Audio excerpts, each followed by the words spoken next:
से प्रधानमंत्री हैं, आय की असमानता पर उन्होंने कभी बात नहीं की। इस सरकार ने सिर्फ बेचने का काम किया, जो पिछला बना हुआ था उसको बेचने का काम किया, कुछ भी नया निर्माण नहीं किया। लाल किला जो देश का स्वाभिमान है, सम्मान है, वहाँ पर आतंकवादी हमला हुआ और 10 लोग मारे गए। आज तक उसके बारे में सरकार की ओर से एक शब्द बयान नहीं आया। तो आखिरकार जो मुद्दा आपको और मुझे इफेक्ट करता है, यानी जो पोल्यूशन का स्तर है, जो दिल्ली का पोल्यूशन का स्तर है, क्योंकि आंकड़ा जो है वो 400-500 के पार हमेशा जाता हुआ दिखाई पड़ता है, उस मुद्दे को अब हमारे जो संसद के जो मेंबर्स हैं वो डिस्कस करेंगे सोमवार को, यानी आखिरी हफ्ते में। ये जो मुद्दा है ये नेता विपक्ष राहुल गांधी ने उठाया। बाहर आकर उन्होंने रिपोर्टर्स को बताया कि आखिर वो क्यों समझते हैं कि ये मुद्दा अहम है और सरकार को इसके ऊपर जल्द से जल्द कार्रवाई क्यों करनी चाहिए। तो आइए सुनते हैं नेता विपक्ष ने इस मुद्दे के ऊपर क्या कहा। दिल्ली में जानलेवा प्रदूषण बना हुआ है, क्या आप दिल्ली का थोड़ा इसको पीछे कीजिए, दिल्ली का और नीचे नीचे कीजिए, नीचे चलो सर, सब ठीक है, बोलिए। दिल्ली का और मेजर सिटीज के पोल्यूशन की बात की मैंने, और ये एक ऐसा इशू है जिसमें सारी पार्टियां अग्री कर सकती हैं कि हमारा जो फ्यूचर है, बच्चे हैं, उनका नुकसान हो रहा है, लोगों को कैंसर हो रहा है, बीमारियां हो रही हैं, सांस नहीं ली जा रही है, खांसी हो रही है।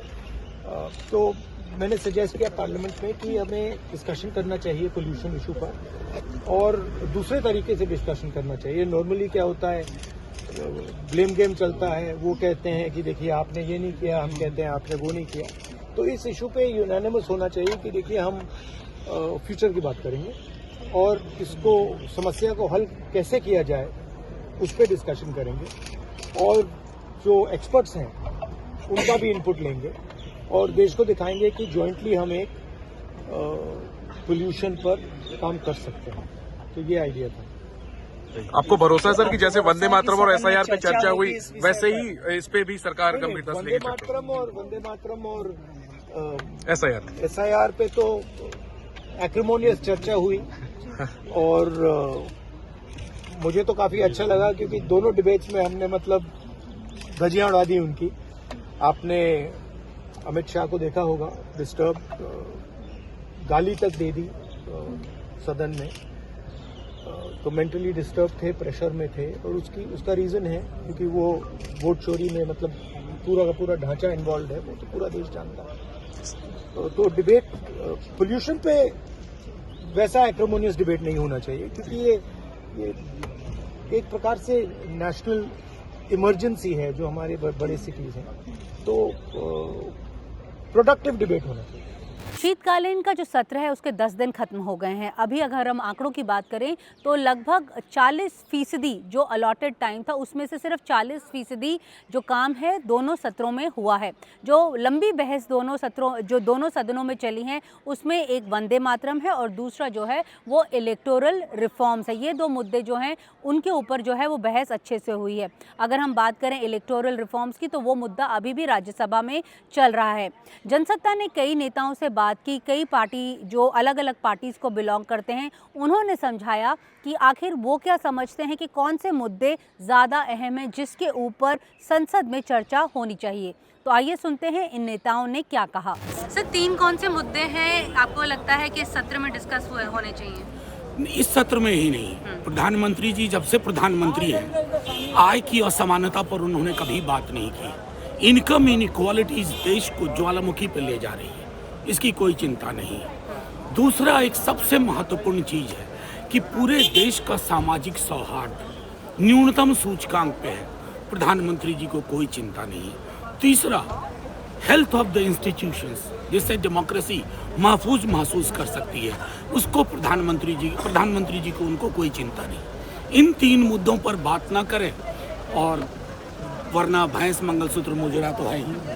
सर, 2 हफ्ते सदन चल रहा है, इस दौरान ऐसा ये इलेक्टोरल रिफॉर्म्स पे चर्चा हुई और साथ में वंदे मातरम पे। आपको क्या लगता है कि क्या अहम मुद्दे, 3 अहम मुद्दे जिसमें सत्र पर चर्चा होनी चाहिए थे जो लोगों के करीब हैं? देखिए, सबसे बड़ा मुद्दा तो ये है कि इस वक्त दिल्ली एक गैस चैम्बर के रूप में तब्दील हो चुकी है। AQI लेवल इतना हाई है यहाँ लोग त्राही त्राही कर रहे हैं, छोटे छोटे बच्चों पर उसका असर हो रहा है और देश की राजधानी की हालात के बारे में कोई चर्चा सदन में नहीं हुई, एक शब्द कोई बातचीत नहीं हुई। दूसरा, लाल किला जो देश का स्वाभिमान है, सम्मान है, वहाँ पर आतंकवादी हमला हुआ और 10 लोग मारे गए। आज तक उसके बारे में सरकार की ओर से एक शब्द बयान नहीं आया।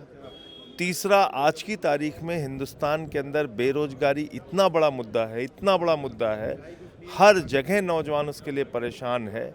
इसके अलावा बुलडोजर चल रहा है, इसी दिल्ली में कितनी बस्तियां उजाड़ दी गई। ये तमाम विषय इनके राजनीति के केंद्र में है नहीं। खाद की एक बोरी के लिए किसान लाइनों में घंटों लगा रहता है, उसकी मृत्यु हो जाती है। ऐसी घटनाएं यूपी के अंदर हुई, कोई बातचीत नहीं हो रही इन मुद्दों पे।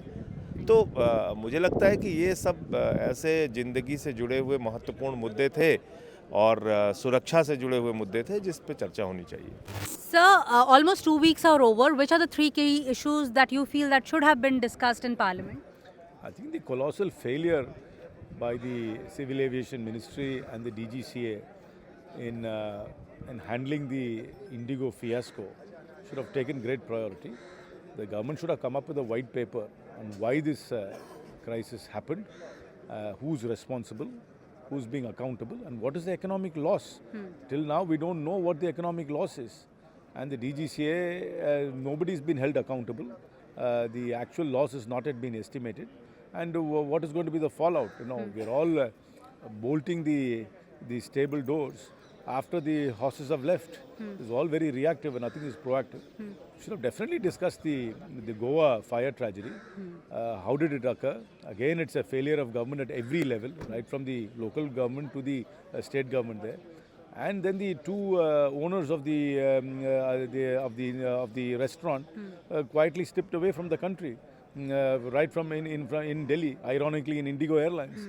So these are two issues which should have definitely been discussed in Parliament. Sir, जो अब 2 सप्ताह खत्म होने वाले हैं संसद को चलते हुए, तो आपको क्या लगता है, SIR के ऊपर एक डिबेट हो रहा है, इलेक्टोरल रिफॉर्म्स के ऊपर हो रहा है और साथ में इससे पहले वंदे मातरम पर हुआ, आपको क्या लगता है इसके अलावा 3 क्या इश्यूज हैं जो की इश्यूज हैं आपके मुताबिक जो संसद में डिस्कस होने चाहिए? देखिए, सबसे बड़ा जो इशूज है वो है बेरोजगारी का। देश की रीढ़ है नौजवान और वो नौजवान बेबस है, लाचार है। पढ़ा लिखा नौजवान सड़कों पे अपनी पढ़ाई से अलग छोटे मोटे कार्य करके, लोन उसको कहीं मिलता नहीं है, रोजगार उसके पास है नहीं, किस तरह से वो कहीं सुसाइड कर रहा है, कहीं टूटे हुए मन से कहीं काम कर रहा है। बेरोजगारी पे सरकार का क्या स्टैंड है, इस पर चर्चा होनी चाहिए। फिर महंगाई पे, जिस तरह से बेतहाशा महंगाई में वृद्धि हो रही है और आपकी आमदनी में वृद्धि नहीं हो रही, तो उस पर भी एक सशक्त चर्चा की जरूरत है कि बेतहाशा, चाहे वो अभी इंडिगो के दाम जिस तरह बढ़े, चाहे वो और कोई स्थिति हो, खाद्य पदार्थों के दाम हो, दवाइयों के दाम हो, इन सब चीज़ों पर अंकुश लगना चाहिए। एक लेयर तो होनी चाहिए कि इससे ऊपर आप नहीं जा सकते हैं। वही दवाई 20 रुपए की, एक बड़ी कंपनी की वही दवाई 200 रुपए की, जिसका ऐड जो है कोई फिल्मी हीरो कर रहा है, तो इनके ऐड के पैसे जनता की जेब से क्यों निकले? और तीसरा और सबसे, यहाँ का एजुकेशन और हेल्थ सिस्टम में रिफॉर्म होने की ज़रूरत है।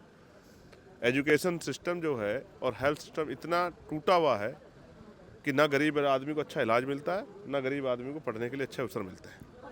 ये जो इंडिगो की जो अभी आजकल बताया जा रहा है, प्रधानमंत्री कार्यालय में एक समीक्षा बैठक हुई जिसमें उन्होंने बोला है कि वो काफ़ी एयरलाइंस जो हैं वो रद्द कर देंगे ताकि जो वो क्रंच जो चल रहा था उसको मैनेज कर सकें। और मुझे ऐसा लग रहा है किसी नए उद्योग घराने को इस सेक्टर में भी जो है, सिविल एविएशन के सेक्टर में भी लाने का जो है, मुझे लग रहा है कि कोई मजबूत प्रयास किया जा रहा है। मेरा ये भी मानना है।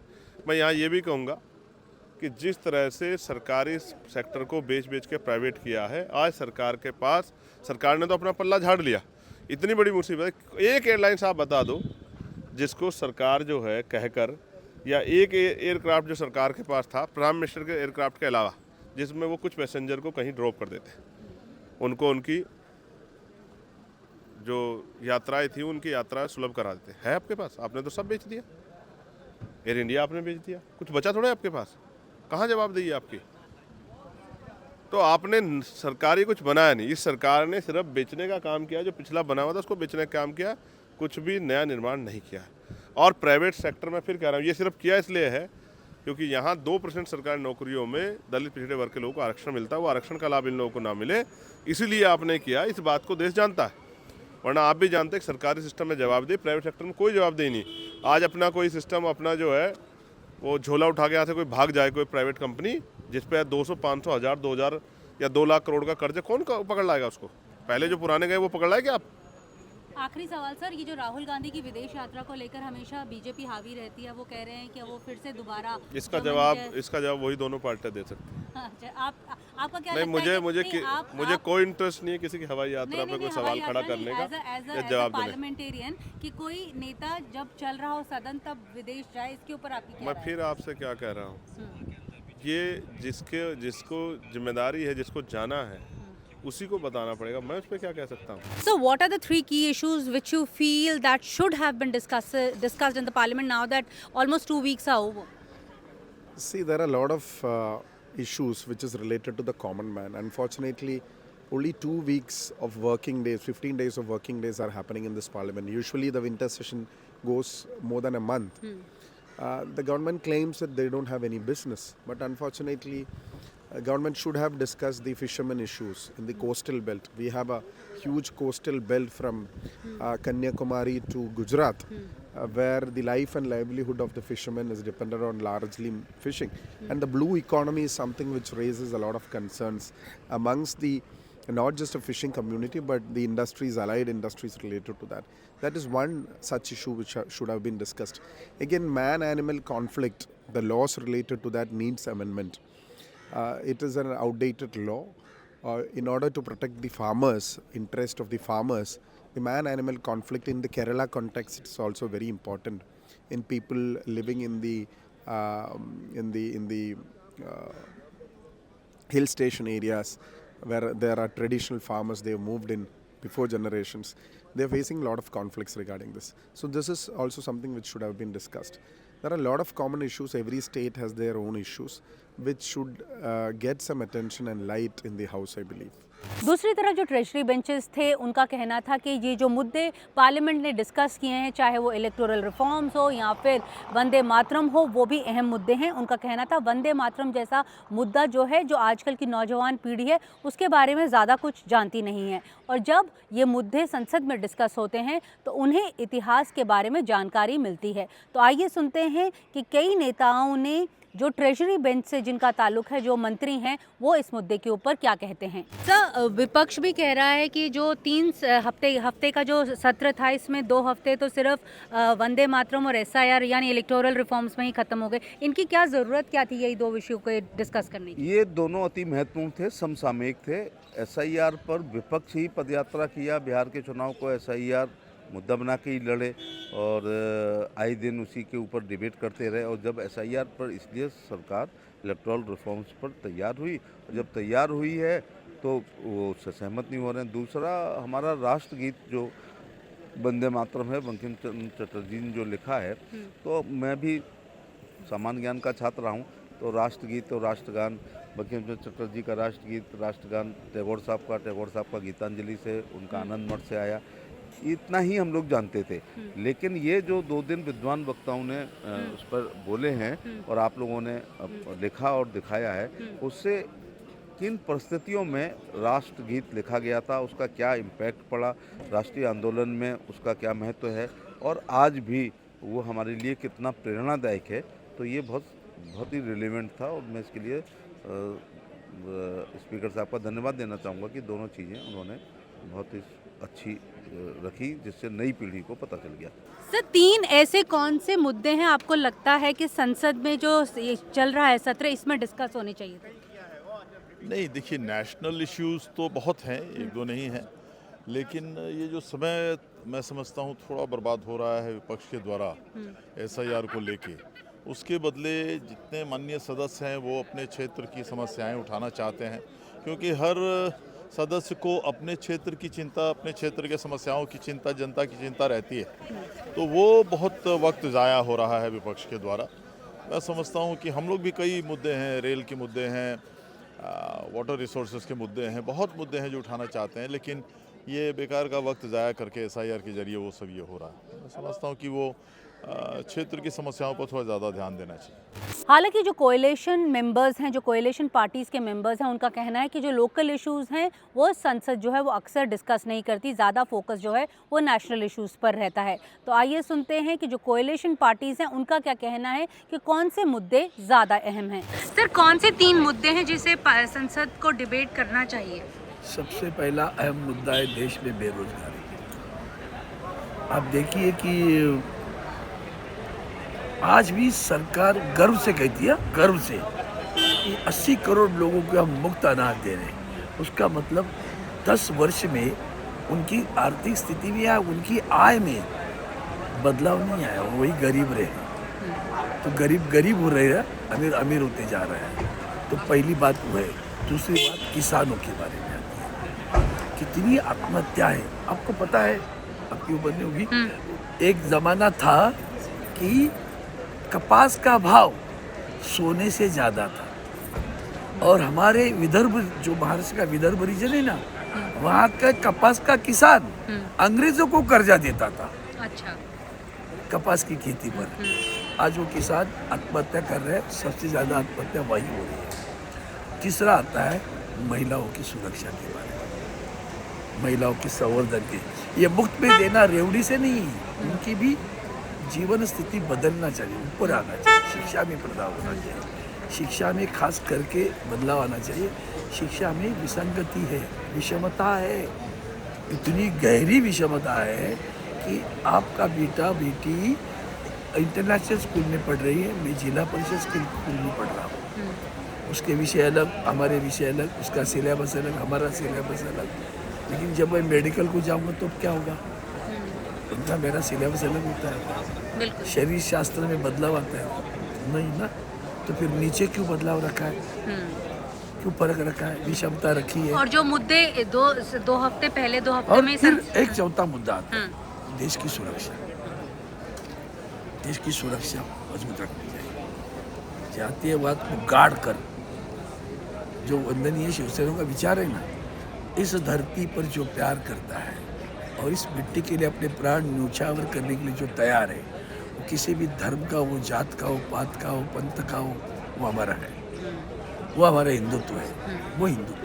सर, जिस तरह से 2 हफ्ते में, पहले 2 हफ्ते में सिर्फ वंदे मातरम और SIR इलेक्टोरल रिफॉर्म्स पर ही चर्चा हुई है, आपको क्या लगता है ये संसद का टाइम सही से यूटिलाइज किया गया? देखो, इनकी ये चाहते हैं कि टाइम बर्बाद करें, समझे ना। SIR पे चर्चा होनी महत्वपूर्ण थी, क्योंकि लोगों के मन में जो सारे संशय हैं, शक है मन में, जो गलतियां है वो दिखती है सामने। पैसा बांटना तो क्या हो रहा है, क्या चल क्या रहा है देश में? लोग एक तरफ देखते भूखे मर रहे, दूसरे तरफ 50 करोड़ दिए जा रहे हैं। ये सब देखकर बुरा लगता है। तो ये प्राथमिकता किसको देनी चाहिए होते हैं?